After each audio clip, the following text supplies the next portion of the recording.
Let's park it right here today. Let's go to the park!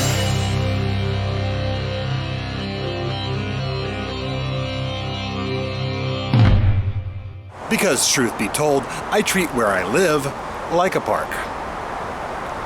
And I always have. And that's because I've been a fan of parks and theme parks my entire life. And that includes botanical gardens. Some of my favorite botanical gardens, one of course is Gilroy Gardens up in Gilroy, California. There's also San Diego Botanical Gardens, which used to be known as Quail Gardens years ago, down in Encinitas, California. And probably one of my all-time favorites is Busch Art Gardens up in Canada. If you've never been to that place, it's incredible. I consider it one of my lifelong inspirations. So, needless to say, my yard stays pretty lush, but it's definitely a lot of work. Yeah, filling the green waste containers is never a difficult task around here. There's always plenty of vegetation. And I've got 3 containers. But dealing with the vegetation isn't the only hard work that goes on around here.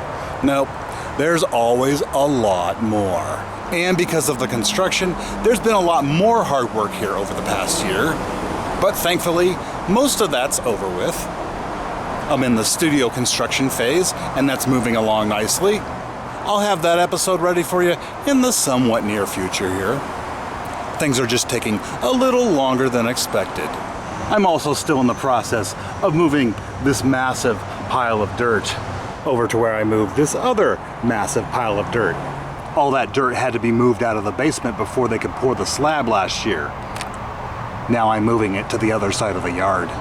I actually had to stop moving dirt for a while because a bunch of Africanized bees set up a little colony inside one of my wood boxes. And by little colony, I mean there was about 150 pounds of beeswax that came out of there, and honey. But I didn't get to actually keep any of that honey or honeycomb. It was tainted with pesticide. I wanted to save them, but they were killer bees, and no beekeeper will take those, so we had them exterminated. C'est dommage. Besides, if I'm just working in my yard and bunches just haul off and sting me and try to sting me, how you expect I'm gonna react? But I have the utmost appreciation and respect for what bees are and what they do. They're great pollinators, and honey is amazing. And while bees aren't the only pollinators out there, they're probably my favorite, you know, because the honey. And regarding pollination, that's super important, especially when it comes to food-producing plants.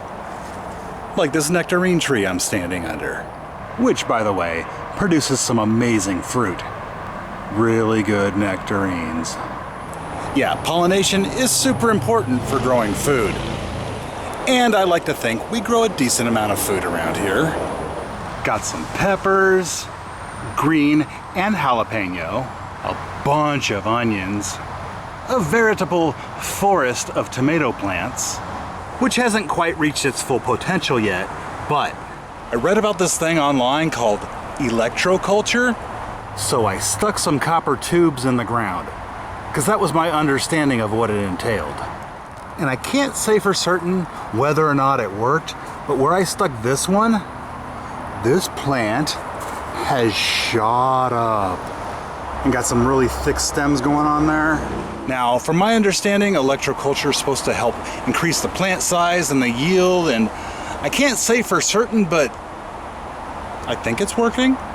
Now, I also got some strawberries, like 8 blueberry bushes, a fig tree, a lemon tree, a mandarin orange tree, a Meyer lemon tree, 2 very old juice orange trees, and a navel orange tree that kind of pulled a Lazarus thing and came back from the dead. It's a fighter. Got some blackberries that aren't quite ripe yet. And this little dwarf peach tree that's done for the season. It's small, but it is a powerhouse. It makes clusters of peaches that are incredibly good. Judge it not by its size.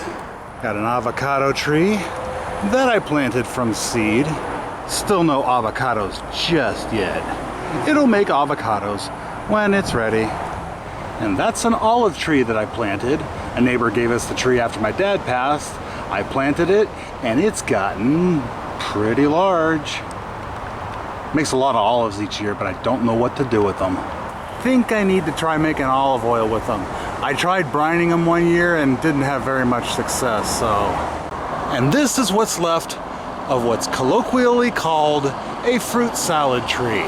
It's a tree where they take a certain kind of stock for the main trunk, and then they graft on different fruit trees. The apricot branch ended up dying.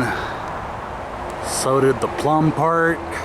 And I seem to remember there being 2 types of peaches on here, but I think there's only one left, and currently it's only producing leaves, so I haven't given up hope on you. And then there's this apricot tree, which I think produced a small handful of apricots years ago, and then nothing since. So, its days may be numbered. Now I bet you're thinking, hey Benji, you forgot one. No, I didn't. I just saved it for last. And that one that I didn't forget and save for last is, of course, the boysenberries. The most park-related fruit growing on this property. And to be clear, I may call them berries, but they are not berries. They're actually classified as an aggregate fruit, not a berry. And they call them an aggregate fruit because each one of those delicious little misshapen spheres is an individual piece of fruit. They just grow in little clusters that we pick and eat like berries. So, there's actually 2 different boysenberry plants here. At least there were when I started. There's been a lot of volunteers since. I planted this one several years ago. It came from a local nursery. And it has a lot of thorns. Boysenberries are considered brambles, so that's natural. But this plant right here, I purchased from Knott's Berry Farm. Remember? And that's pick up a boysenberry plant from the stand, just like the old days. All right, I got my tots, I got my tart, and I got my plant. It was a good day. And there is a noticeable lack of thorns on this plant. And that's because the one I bought at Knott's that year happened to be a thornless boysenberry plant, a variety that I understand isn't available there every year. But it was that year. But even though that's a thornless boysenberry, its volunteers definitely aren't. Unless it's a volunteer from this plant. But it's closer to that one. But who knows? But speaking of volunteers, you can dig them up and repot them. Sell them, give them away as gifts. They're perfect for both occasions. So, boysenberry harvesting season started last month. And I've already got almost 3 quarts of boysenberries, mostly from the Knott's plant. And the season's definitely not over yet, so we'll see how many boysenberries we can get out of these plants. Now, I'm sure most people who grow boysenberries have their own criteria and method for harvesting. Here's how I do it. First off, under most circumstances, I will never ever pick a berry when it's red. Berries at this stage of development will be very tart and have a very unmatured flavor. And that's just not very palatable. The only exceptions will be in cases of berries like this, where the whole fruit doesn't mature all at once and there's some red and some dark. Then I'll just pull them. They're gonna get boiled anyways. But 2 of the first things that I look for are first the size and color of the berry. Although size isn't always the main determiner. It's the color. The old phrase, the darker the berry, the sweeter the juice, rings absolutely true with boysenberries. One of my next criteria is feel. I wait for the boysenberries to have a slightly soft and slightly wrinkled texture to them. Also, they should be starting to fall off the cane. And you can usually tell when this is about to happen because you can see a little bit of white in there underneath those tiny little leaves. And the final criteria before actually tasting the berries is smelling them. The berries should have a sweet, fragrant, almost cotton candy-like scent to them. That's how you know they're gonna be some tasty boysenberries. Now when the boysenberry is that ready to harvest, you should be able to just pry it off really easily. And the other method I use is what I like to call the trigger pull. Take the index and the middle finger and you put them around this side of the leaf and just kind of squeeze like you're pulling a trigger and it pops right off. But all throughout the harvest and the trimming and all the workings with the boysenberry plants, I always got to watch out for these thorns. Some of them are very small and needle-like, but the pain is so worth it. And while things like jams and pies seem to be kind of the go-to for boysenberries, I'm going a different direction. If you follow my other social media, you may have seen some posts about some boysenberry-based beverages. In particular, boysenberry lemonade, with homegrown boysenberries and Meyer lemons. And let me just tell you, I think I'm onto something. It's bigger than all of us, Marty. And just between you and me, I like the boysenberry syrup that I make here at home better than the concentrate I used to buy from Knott's. Primarily because I get to control the process from start to finish. And when it comes to eating, I like to think I'm fairly health conscious. Nobody's perfect. And when I make my boysenberry lemonade, there's 4 ingredients: water, sugar, lemons, and boysenberries. That's it. And none of this is a slam on Knott's Berry Farm or whatever its parent company is right now. I love Knott's. I'm just gonna keep it simple here. That's all. And speaking of bigger, my plan is to increase the size of my boysenberry patch. Starting with one of you lucky volunteers. Who'll it be? I already got my hole dug, and I plumb got some gopher wire for the hole. Then I dug another hole for the bubbler that gets attached to the irrigation. So let's get started, y'all.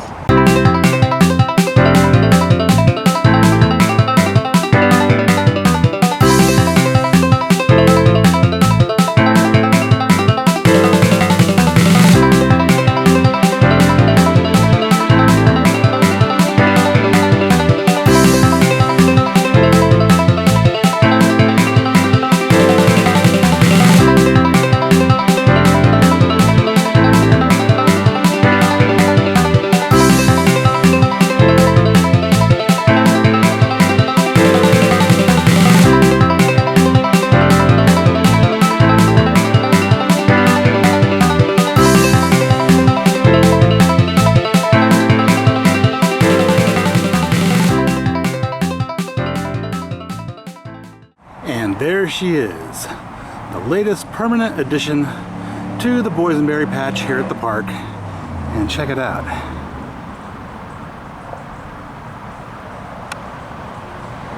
It's a baby lizard. It's so tiny. Aww. As time goes on, I'm going to be making some changes to the area here in the boysenberry patch, but for now, welcome, little one. I look forward to all the boysenberries I know you're going to produce. You know, I've actually been seeing a lot of those baby lizards around lately. Must be that time of year. And with that, it's about time for me to head on out, which actually means staying right here. I hope you've enjoyed this little peek at my actual home park and some of the flora and fauna that live here. Till next time, see you later.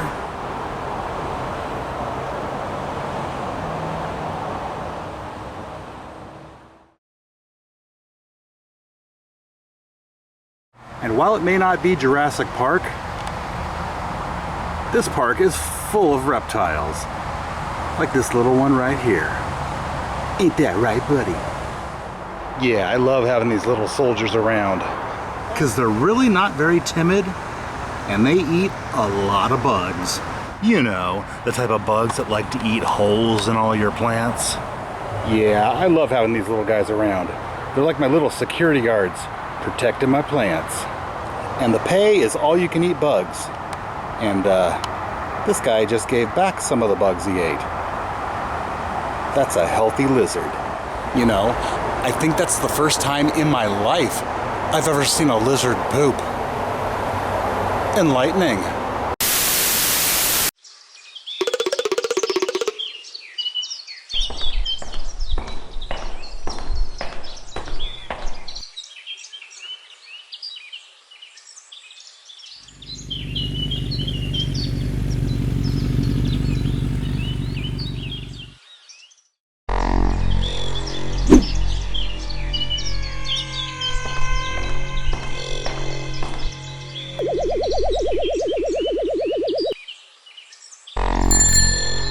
I'm a bear. Merry Christmas, you filthy animal.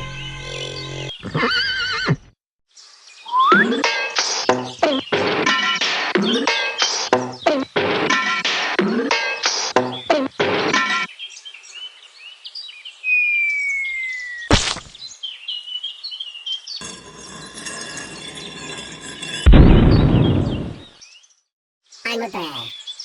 Merry Christmas, you filthy animal.